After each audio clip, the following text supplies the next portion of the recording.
ಸ್ನೇಹಿತರೆ ನಮಸ್ಕಾರ. ನಾನಿವತ್ತು ಗುಲ್ಬರ್ಗ ಡಿಸ್ಟಿಕ್ಕು ಗುಲ್ಬರ್ಗ ತಾಲೂಕೆ ಕಪ್ಪನೂರು ಅನ್ನೋ ಒಂದು ಗ್ರಾಮಕ್ಕೆ ಬಂದಿದ್ದೀನಿ. ಇಲ್ಲಿ ಕಬ್ಬಿನ ಸಸಿ ತಯಾರು ಮಾಡ್ತಾರೆ. ನಾವು ಕಬ್ಬು ನಾಟಿ ಮಾಡೋದು ನೋಡಿರ್ತೇವೆ, ಕಬ್ಬಿನ ಸಸಿ ರೆಡಿ ಮಾಡ್ತಾರೆ. ಸೊ ಇದು ಒಂಥರ ನರ್ಸರಿ. ಸರ್ ನಮ್ಮ ಜೊತೆಗೆ ಇದ್ದಾರೆ. ಸರ್ ಮೊದಲೇದಾಗಿ ನಿಮ್ಮ ಪರಿಚಯ ಮಾಡಿಕೊಡಿ. ನನ್ನ ಹೆಸರು ಮೊಹಮ್ಮದ್ ಫಕ್ರುದ್ದೀನ್. ನನ್ನ ಊರು ಬನ್ನೂರು, ಸರ್ ಗುಲ್ಬರ್ಗ ತಾಲೂಕು, ಗುಲ್ಬರ್ಗ ಡಿಸ್ಟಿಕ್. ಆದ್ರೆ ನಾ ಕಪ್ಪನೂರಿನಲ್ಲಿ ಸಸಿ ಮಾಡೋದು ಕಬ್ಬಿಂದು. ಆದ್ರೆ ಕಬ್ಬು ಹಚ್ಚೋದಕ್ಕೆ ಮತ್ತು ಸಸಿ ಹಚ್ಚೋದಕ್ಕೆ ವ್ಯತ್ಯಾಸ ಏನು ಅನ್ನೋದು ಕಂಡಿಡ್ಲಿಕ್ಕೆ ನಾವು 2012 ನಲ್ಲಿ ಇದನ್ನು ಸ್ಟಾರ್ಟ್ ಮಾಡಿದಾಗ ಅಷ್ಟೇ ನಮ್ಮ ಮಟ್ಟಿಗೆ ಅಷ್ಟೇ ಮಾಡ್ಕೋಬೇಕಂತ ಮಾಡಿದ್ವಿ. ತಾವು ರೈತರು ಮೂಲತಃ? ಮೂಲದ ರೈತರು. ಓಕೆ, ಎಷ್ಟು ಎಕರೆ ಐತೆ ಸರ್ ತಮ್ದು? ನಮ್ದು 2.5 ಎಕರೆ ಜಮೀನು. 2.5 ಎಕರೆ. ನಾವು 4 ಜನ ಫ್ರೆಂಡ್ ಕೂಡ್ಕೊಂಡು 2.5 ಎಕರೆ 2.5 ಎಕರೆ 10 ಎಕರೆ ಮಾಡ್ಬೇಕಂತ ಫಸ್ಟ್ ಪ್ಲಾನ್ ಮಾಡಿ ಒಂದು 50,000 ಸಸಿ ತಯಾರು ಮಾಡಕ್ಕೆ ಪ್ಲಾನ್ ಮಾಡಿದ ತಕ್ಷಣ ಅವಾಗ ನಮ್ಗೆಲ್ಲ ರೈತರ ಸಂಪರ್ಕ ಜಾಸ್ತಿ ಇತ್ತು. ಅದಕ್ಕಾಗಿ ರೈತರು ಏನದ ನಮಗೆ ಅದೇ ವರ್ಷ ಒಂದು 3.5 ಲಕ್ಷ ಸಸಿ ಮಾಡ್ಕೊಡ್ಬೇಕು ರೈತರಿಗೆ ಒಂದೇ ವರ್ಷಕ್ಕೆ. ಫಸ್ಟ್ ಇಯರ್ ರೈತರು ಬಹಳ ಸಂಪರ್ಕ ಇತ್ತು. ಅದಕ್ಕಾಗಿ ಜನ ಏನ ನಮಗೆ ಬಹಳಷ್ಟು ಜನ ಬಂದು ಕೋಆಪರೇಟ್ ಮಾಡಿ ನಮಗೂ ಮಾಡ್ಕೊಡಿ ಅಂದಾಗ 3.5 ಲಕ್ಷ ಸಸಿ ಮಾಡ್ಕೊಟ್ಟಿವಿ. ಆಮೇಲೆ ಪ್ರತಿ ವರ್ಷ ನಮ್ದು ಇನ್ಕ್ರೀಸ್ ಆಗ್ತಾನೆ ಹೋಗ್ತಾ ಇದೆ ಬಿಸ್ನೆಸ್. ಒಂದು ವರ್ಷಕ್ಕೆ ಎಷ್ಟು ಸಸಿ ತಯಾರು ಮಾಡ್ತೀರಿ ಸರ್? ಒಂದು ವರ್ಷಕ್ಕೆ ಮಿನಿಮಮ್ ನಮ್ಮ ಕಡೆ 35ರಿಂದ 40 ಲಕ್ಷ ಸಸಿ ತಯಾರು. ಸರ್ 40 ಲಕ್ಷನಾ ಒಂದು ವರ್ಷಕ್ಕೆ? ಸರ್ 40 ಲಕ್ಷ ಸಸಿನ ಎಷ್ಟು ಎಕರೆಗೆ ನಾಟಿ ಮಾಡ್ಬೋದು?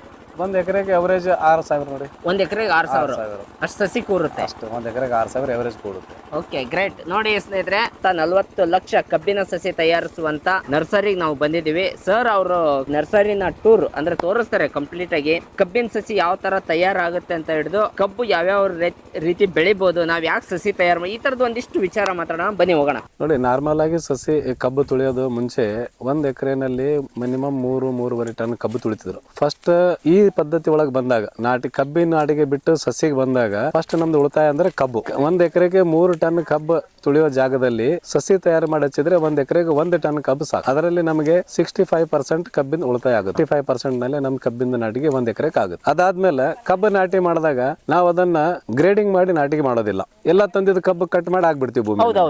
ಅದು ಯಾರು ಒಳಗೆ ಕಣ್ಣು ಹೋಗಿದ್ದು ಇದ್ದಿದ್ದು ಗೊತ್ತಾಗೋದಿಲ್ಲ. ಕಬ್ಬಿನ ಏಜ್ ಗೊತ್ತಾಗೋದಿಲ್ಲ. ಎಷ್ಟು ಹಾರ್ಡ್ ಇರ್ತದೆ ಕಬ್ಬು ಅಷ್ಟು ನಾಟಿಗೆ ಸಂಖ್ಯೆ ಕಡಿಮೆ ಆಗ್ತದೆ. ಈ ಕೆಲವೊಂದ್ ಕಡೆ ನಾಟಿಗೆ ಜಾಸ್ತಿ ಆಗ್ತದೆ, ಕೆಲವೊಂದ್ ಕಡೆ ಕಡಿಮೆ ಆಗ್ತದೆ ಕಬ್ಬು ತುಳಿಯೋದ್ರಲ್ಲಿ. ಆದ್ರೆ ನಾಟಿಗೆ ಮಾಡೋದ್ರಿಂದ ಏನಂತ ನಿಮಗೆ ಪಾಪ್ಯುಲೇಷನ್ ಮೇಂಟೈನ್ ಆಗುತ್ತೆ. ಅಂದ್ರೆ ಒಳ್ಳೆ ಕ್ವಾಲಿಟಿ ಸಸಿನೇ ತಯಾರು ಮಾಡೋದು. ನಾವು ಇಲ್ಲಿ ಫಸ್ಟ್ ಗ್ರೇಡಿಂಗ್ ಕಬ್ಬು ಖರೀದಿ ಮಾಡ್ತೀವಿ. ಫಸ್ಟ್ ಆ ಕಬ್ಬಿನ ವಯಸ್ಸು 8 ತಿಂಗಳು ಅಷ್ಟೇ ಇರಬೇಕು, 8ರಿಂದ 9 ತಿಂಗಳು.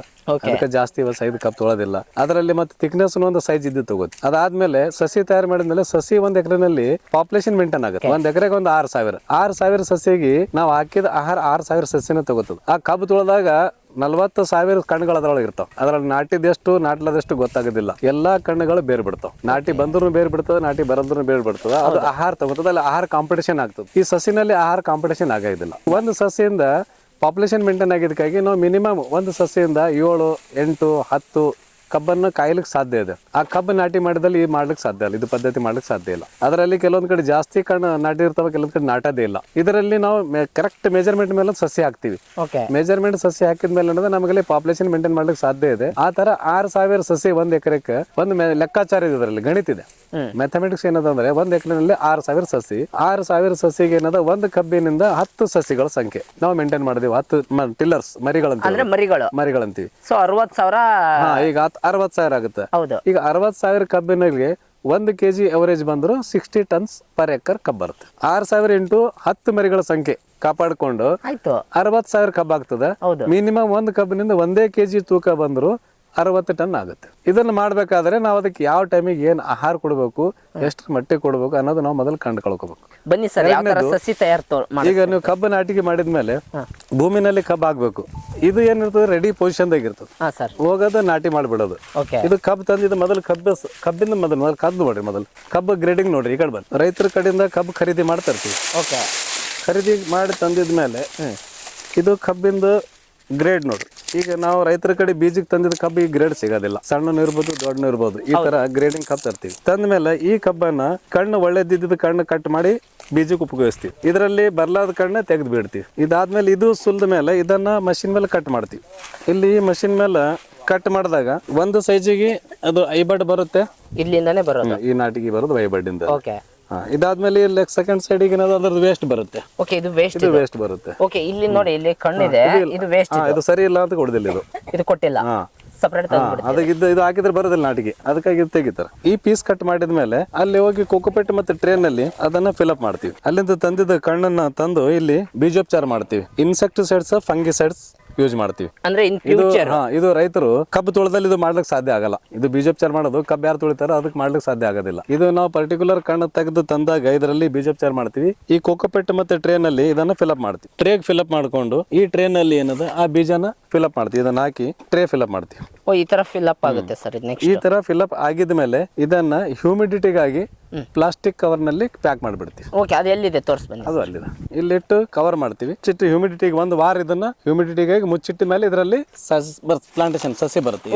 ಓ ಈಗ ಆಲ್ರೆಡಿ ಸಸಿ ಬರಕ್ ಸ್ಟಾರ್ಟ್ ಆಗಿದೆ. ಸಸಿ ಬರುತ್ತೆ. ಓಕೆ, ಇದು ಸಸಿ ಬಂದ ಮೇಲೆ ಓಪನ್ ಮಾಡಿ ಆ ತರ ನೀರ್ ನಡೆಸ್ತೀವಿ. ಇದು ಪೈಪಿಗೆ ಇದು ಬಿಸಿಲಿಗೆ ಕಂಟ್ರೋಲ್ ಮಾಡ್ಲಿಕ್ಕೆ, ಮಾಯಿಶ್ಚರ್ ನಮಗೆ ಟೆಂಪರೇಚರ್ ಕಂಟ್ರೋಲ್ ಮಾಡ್ಲಿಕ್ಕೆ ಇದು ಮೇಲೆ ಕ್ರಾಪ್ ಕವರ್ ಯೂಸ್ ಮಾಡ್ತೀವಿ. ಏನಕ್ಕೆ ಸರ್ ಇದು ಕ್ರಾಪ್? ಇದು ಕ್ರಾಪ್ ಕವರ್ಲಿಂದ ನಮಗೆ ಭೂಮಿಗೆ ಜಾಸ್ತಿ ಶಾಖ ಏನ್ ಬರ್ತಲ್ಲ ಬಿಸಿಲಿಂದು, ಅದನ್ನ ತಡೆ ಹಿಡಿದು ನಾಟಿಗಳ ಸಂಖ್ಯೆ ಹೆಚ್ಚಿನ ಸಂಖ್ಯೆಗಳು ನಾಟಿ ಬರ್ತಾವ ಸರ್. ಜಾಸ್ತಿ ನಾಟಿಗೆ ಪ್ರೊಡಕ್ಷನ್ ಆಗ್ತದೆ. ಇದು ಒಂದ್ ವೇಳೆ ಹಾಕಿಲ್ಲ ಅಂದ್ರೆ ಸಸಿ ಸಂಖ್ಯೆ ಕಡಿಮೆ ಆಗ್ತದೆ, ಜರ್ಮಿನೇಷನ್.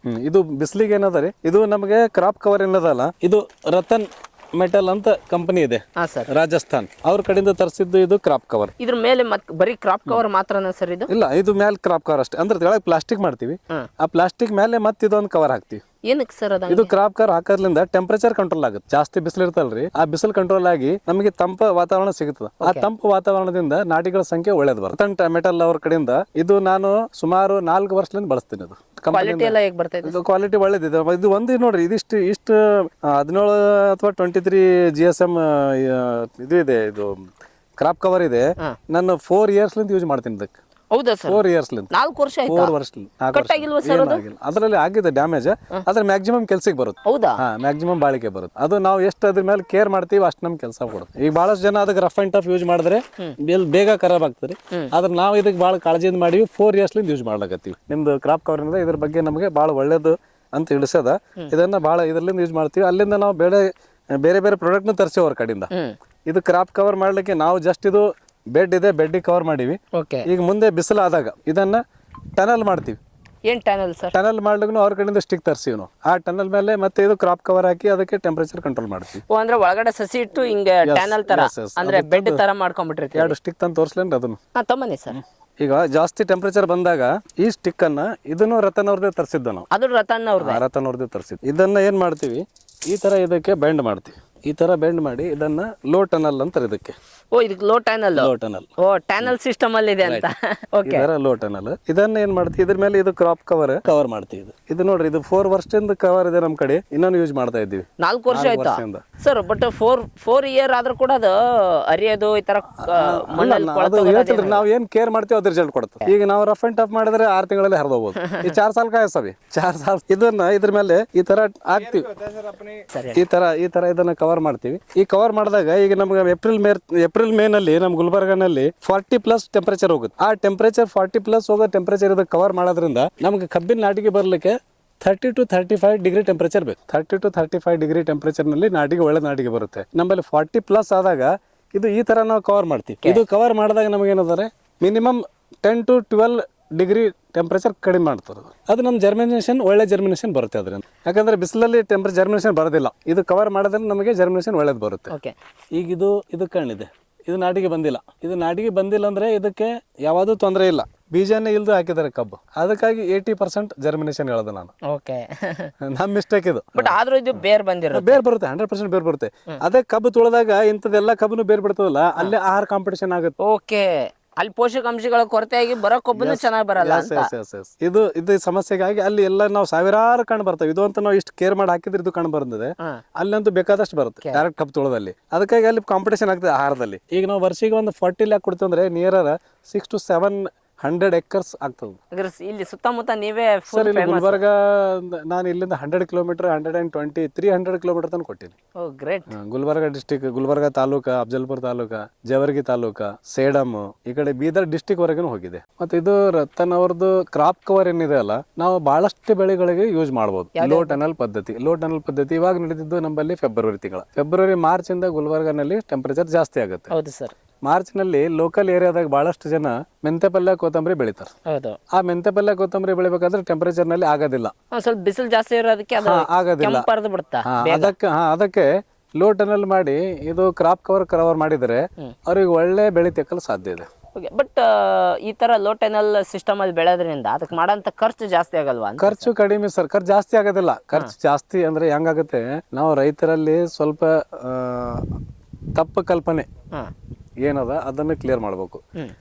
ಇವಾಗ ನಾವೇನ್ ಮಾಡ್ತೀವಿ, ಲೋ ಟನಲ್, ಒಂದು ಟನಲ್ ಒಂದು 30-40 ಫೀಟ್ ಉದ್ದು, ಒಂದು 3-4 ಅಡಿ ಅಗಲ ಲೋ ಟನಲ್ ಮಾಡ್ಬೇಕಾದ್ರೆ ನಮಗೊಂದು ಬಾಳೆ ಭಾಳ ಆದ್ರೆ ಒಂದು 3,000 ರೂಪಾಯಿ ಖರ್ಚು ಬರುತ್ತೆ. ಅವ್ರದ್ದು ಸ್ಟಿಕ್ನು ಇದೆ, ಅವ್ರದ್ದು ಕ್ರಾಪ್ ಕವರ್ನು ಇದೆ, ಎರಡೂ ಇದೆ. ಈಗ 3,000 ನಾವು ಖರ್ಚು ಮಾಡಿ ನಾವು ಒಂದು ಟನಲ್ ಮಾಡೀವಿ. ಆ ಟನಲ್ ಒಳಗ ಈಗ ಟೆಂಪರೇಚರ್ ಇದ್ದಾಗ ಕೊತ್ತಂಬರಿ ಮೆಂತೆ ಪಲ್ಯ ಮಾಡಿದ್ರೆ ಕನಿಷ್ಠ 10,000 ಬರುತ್ತೆ ಅದರಲ್ಲಿ. ಆ 10,000ನಲ್ಲಿ 3,000 ತೆಗೆದ್ರೆ 7,000 ಉಳಿತು. ಮತ್ತೆ ನೆಕ್ಸ್ಟ್ ಅದು ನಮ್ಮಲ್ಲಿ ಸಿಸ್ಟಮ್ ಉಳಿತು. ಒಂದೇ ಸರಿಗೆ ಅಲ್ವಲ್ಲ ಅಂತ ಅದು ಸಿಸ್ಟಮ್ ಉಳಿತು. ಯಾಕಂದ್ರೆ ಮಳೆಗಾಲದಲ್ಲಿ 2 ರೂಪಾಯಿ 3 ರೂಪಾಯಿ ಒಂದು ಸೂಡು ಮೆಂತೆ ಪಲ್ಯ ಮಾರಿದ್ರೆ ಬೇಸಿಗೆನಲ್ಲಿ 10 ರೂಪಾಯಿ 15 ರೂಪಾಯಿ ತನಕ ಮಾರುತ್ತೆ. ಕಾರಣ ಪ್ರೊಡಕ್ಷನ್ ಆಗಲ್ಲ, ಅದಕ್ಕೆ ಡಿಮಾಂಡ್ ಜಾಸ್ತಿ ಆಗುತ್ತದೆ, ಪ್ರೊಡಕ್ಷನ್ ಕಡಿಮೆ ಆಗುತ್ತೆ, ಅದಕ್ಕೆ ಕಾಸ್ಟ್ಲಿ ಆಗುತ್ತೆ. ಅದನ್ನ ನಾವು ಲೋ ಟನಲ್ ಮಾಡಿ ಮಾಡಿದೀವಿ ಅಂದ್ರೆ ಮಳೆಗಾಲಕ್ಕಿಂತ ಒಳ್ಳೆ ತರಕಾರಿ ತೆಗಿಲಿಕ್ಕೆ ಸಾಧ್ಯ ಇದೆ. ಬೇರೆ ಗೋಬಿನೂ ಮಾಡ್ಬೋದು, ಗೋಬಿ ಸ್ವಲ್ಪ ರಫ್ ಇದೆ, ಬಿಸಿಲಿಗೆ ಆಗ್ತದೆ. ಅದ್ರ ಟನಲ್ ಅಲ್ಲಿ ಮೆಣಸಿನ ಗಿಡ ಮಾಡ್ಬೋದು, ಮೆಣಸಿನ ಗಿಡ, ಬದನೆ ಗಿಡ, ಮೆಣಸಿನ ಗಿಡ ಮಾಡೋದ್ರಿಂದ ನಾವು ಓಪನ್ ಮಾಡಿದಕ್ಕೆ ಮತ್ತೆ ಟನಲ್ ಮಾಡಿದಕ್ಕೆ ಈಲ್ಡ್ ಜಾಸ್ತಿ ಬರುತ್ತೆ. ಫಸ್ಟ್ ಆಫ್ ಆಲ್ ಅದ್ರಾಗ ಏನಂದ್ರೆ ಈಲ್ಡ್ ಜಾಸ್ತಿ ಆಗುತ್ತೆ. ಈಗ ನಾವು ಓಪನ್ ಮಾಡಿದೀವಿ, 1 ಎಕರೆನಲ್ಲಿ ಒಂದು 4 ಟನ್ ಇಳುವರಿ ಬರುತ್ತೆ ಚಿಲ್ಲಿ ಅಂತಂದ್ರೆ, ಟನಲ್ ಮಾಡಿದಾಗ 6-7 ಟನ್ ಬರುತ್ತೆ. ಹೌದಾ, ಅಷ್ಟು ಡಬಲ್? ಡೆಫಿನೆಟ್ಲಿ ನಾವೇನು ಖರ್ಚು ಮಾಡ್ತೀವಿ ಆ ಖರ್ಚು ತೆಗೆದು ಮತ್ತೆ ಆ ಲಾಭ ಉಳಿತೆ ನಮಗೆ. ಆಮೇಲೆ ಅದು ಲೋ ಟೈನಲ್ಲಿ ಮಾಡೋದ್ರಿಂದ ಸರ್ ಸ್ವಲ್ಪ ಪೆಸ್ಟಿಸೈಡ್ ಫಂಗಿಸೈಡ್ ಹೊಡೆಯೋದು ಅಲ್ಲ. ಈಗ ಅವರು ಭಾಳ ಕೆಲವೊಂದು ಏನದ, ಈಗ ರಾಡ್ ಬಂದವ, ಆ ರಾಡಿಗೆ ಕ್ಲಿಪ್ ಬಂದವ್ರಿ. ಆ ಕ್ಲಿಪ್ ಇಂದ ಆ ಟನಲ್ ಜಸ್ಟ್ ನಾವು ಸರ್ಸ್ ಇಡ್ಬೋದು ಅದಕ್ಕೆ ಒಂದ್ ಸೈಡ್ ಕ್ರಾಪ್ ಕವರ್, ವೇಟ್ಲೆಸ್ ಇರುತ್ತೆ ಅದು. ಸರಸಿ ಅದ್ರ ಮೇಲೆ ಏನದ ನೀವು ಸ್ಪ್ರೇ ಮಾಡ್ಕೊಂಡು ಮತ್ತೆ ಅದನ್ನ ಕವರ್ ಮಾಡಿಬಿಡ್ರಿ. ನಮಗೆ ಮೇನ್ ಬಿಸಿಲು ಕಂಟ್ರೋಲ್ ಮಾಡೋದಿದೆ. ಬಿಸಿಲಲ್ಲಿ ಡಿಸೀಸ್ ಬರೋದು ಯಾವಾಗ, ಮಾಯಿಶ್ಚರ್ ಇದ್ದಾಗ, ನವೆಂಬರ್ ಡಿಸೆಂಬರ್ ನಲ್ಲಿ, ಅಕ್ಟೋಬರ್ ನವೆಂಬರ್ ಡಿಸೆಂಬರ್ ನಲ್ಲಿ ಆ ಬೆಳೆಗೆ ಬಹಳಷ್ಟು ಡಿಸೀಸ್ ಇರ್ತದೆ. ಅವಾಗ ಅದು ಕವರ್ ಮಾಡೋದ್ರಿಂದ ರೋಗ ಬರೋದಿಲ್ಲ. ಅವಾಗೂ ಬೆಳೆ ತೆಗಿಬಹುದು, ಈಗ ಬಿಸಿಲಾಗ್ನು ಒಳ್ಳೆ ಬೆಳೆ ತೆಗಿಬಹುದು. ಅವಾಗೂ ಲಾಭ, ಈಗನು ಲಾಭ. ಅಕ್ಟೋಬರ್ ನವೆಂಬರ್ ನಲ್ಲೂ ಪ್ರೊಡಕ್ಷನ್ ಕಡಿಮೆ ಇರುತ್ತೆ, ರೇಟ್ ಜಾಸ್ತಿ ಇರುತ್ತೆ. ಈಗ ಬಿಸಿಲಲ್ಲೂ ಪ್ರೊಡಕ್ಷನ್ ಕಡಿಮೆ ಇರುತ್ತೆ, ರೇಟ್ ಜಾಸ್ತಿ ಇರುತ್ತೆ. ಮಾಡ್ಕೋಬಹುದು ರೈತರು ಒಳ್ಳೆ ರೀತಿಯಲ್ಲಿ, ಅದ್ರಲ್ಲಿ ಜಾಸ್ತಿ ಲಾಭ ತಗೊಳಕ್ ಸಾಧ್ಯ ಇದೆ. ಹಾಗೆ ಈಗ ನಾವು ಸಸಿ ಏನದ ಮಾಡ್ತೀವಲ್ಲ, ಇದು ಲೋ ಟನಲ್ದಾಗ ಸಸಿ ಮಾಡ್ತೀವಿ. ಇದನ್ನ ಈಗ ಡೆಲಿವರಿ ಬಂದಿದ್ದು ಕಳಸೋ ಕಂಡೀಷನ್ ಇದೆ. ಇದು ಈಗ ಡೆಲಿವರಿಗೆ ರೆಡಿ ಇದು ಕಳಸೋ ಕಂಡೀಷನ್ ಇದೆ. ನಾಳೆ ಸಂಡೇ ಹೋಗ್ಬಿಡುತ್ತೆ ಇದು. ಈಗ ಬಿಸಿಲಲ್ಲಿ ಇದು ರತನ್ ಅವ್ರದ್ದು ಏನದ ಕ್ರಾಪ್ ಕರೋದಲ್ರಿ, ಬಿಸಿಲಿಗೆ ಬಹಳ ಒಳ್ಳೆ ಕೆಲಸ ಮಾಡ್ತಾನೆ ನಮ್ಮಲ್ಲಿ. ಪ್ರತಿ ವರ್ಷ ಖಂಡಿತವಾಗ್ಲೂ ಅದ್ರದ್ದು ಯಾರಾದ್ರೂ ಬೇಕು ಅಂತಂದ್ರೆ ಅವ್ರ ನಂಬರ್ ಹಾಕಿರ್ತೀವಿ. ಖಂಡಿತ ಯಾರಾದ್ರೂ ರೈತರು ಬೇಕಂತಂದ್ರೆ ರತನ್ ಕ್ರಾಪ್ ಕವರ್ ಅವ್ರದ್ದು ಕಾಂಟ್ಯಾಕ್ಟ್ ನಂಬರ್ ಹಾಕಿರ್ತೀವಿ, ಯೂಸ್ ಮಾಡ್ಕೊಳ್ಳಿ. ಸರ್ ಹೇಳ್ದಂಗೆ ನೋಡಿ ಎಂತ ಒಳ್ಳೆ ಹೀಲ್ಡ್ ಬಂದಿದೆ, ಹಚ್ಚ ಹಸಿರಾಗಿದೆ. ಇದೆಲ್ಲ ಫಸ್ಟ್ ಸಸಿ ಇದ್ದಾಗ ಆ ಕಡೆ ಅಲ್ಲಿ ರತನ್ ಕ್ರಾಪ್ ಕವರ್ ಹಾಕಿ ಅದನ್ನೆಲ್ಲ ಸಸಿ ಮಾಡಿರ್ತಾರೆ. ತಗೊಂಬಂದು ಈ ಕಡೆ ಮತ್ತೆ ಈ ಕಡೆ ಶೆಡ್ ನೆಟ್ಗಿಟ್ಟು ಸಸಿ ಮಾಡಿ ಒಳ್ಳೆ ಸಸಿನೂ ಕೊಡ್ತಾರೆ ಸರ್ದು ನಂಬರ್ ಹಾಕಿರ್ತೀನಿ. ಹಾಗೆ ನಾನು ರತನ್ ಕ್ರಾಪ್ ಕವರ್ ಅವ್ರದ್ದು ನಂಬರ್ ಹಾಕಿರ್ತೀನಿ, ಬೇಕು ಅಂತಂದರೆ ಕಾಂಟ್ಯಾಕ್ಟ್ ಮಾಡಿ ತಿಳ್ಕೊಳ್ಳಿ. Sir thank you so much sir, ಭಾಳ ಅದ್ಭುತವಾದಂಥ ಮಾಹಿತಿ ತಿಳಿಸ್ಕೊಟ್ರಿ ನಮಗೆ. Thank you sir.